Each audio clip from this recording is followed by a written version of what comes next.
এই মুহূর্তে চলে যাব নিম্ন আদালতে। সেখানে আছেন সহকর্মী হাসান মাহমুদ। সেখানকার সর্বশেষ পরিস্থিতি জানাতে সরাসরি তার সাথে যুক্ত হচ্ছি। এবং হাসান, আপনার কাছে জানতে চাচ্ছি যে আজ তো কয়েকটি গুরুত্বপূর্ণ মামলা শুনানি হবার কথা রয়েছে, এ নিয়ে কি কি তথ্য রয়েছে আপনার কাছে জানাবেন। ধন্যবাদ আপনাকে। আপনি যেমনটা বলছিলেন যে বেশ কয়েকটি গুরুত্বপূর্ণ মামলা আজকে সিএমএম কোর্ট এবং সিজিএম কোর্টে চলমান ছিল। তবে সবচেয়ে বড় মামলাটি ছিল চিত্রনায়িকা পরিমণি, তার একটি হত্যা চেষ্টা মামলা ছিল। সেই হত্যা চেষ্টা মামলায় কিন্তু গত পরশুদিন তার বিরুদ্ধে গ্রেপ্তারি পরোয়ানা জারি করা হয়েছিল এবং সেই গ্রেপ্তারি পরোয়ানার প্রেক্ষিতে তিনি কিন্তু আজকে আদালতে এসেছিলেন এবং তিনি জামিন প্রার্থনা করেছিলেন এবং আদালত তার জামিন শুনানি শেষে তাকে আসলে জামিন মঞ্জুর করেছেন এবং তিনি এখান থেকে আদালত থেকে বেরিয়ে গিয়েছেন।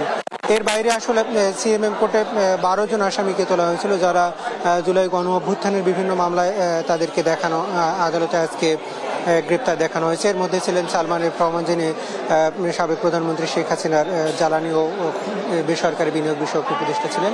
এছাড়া আইনমন্ত্রী আনিসুল হক, শিক্ষামন্ত্রী সহ অন্যান্য বেশ 12 জন আসামিকে আসলে আদালতে নিয়ে আসা হয়েছিল আজকে। তাদেরকে বিভিন্ন মেয়াদে তাদের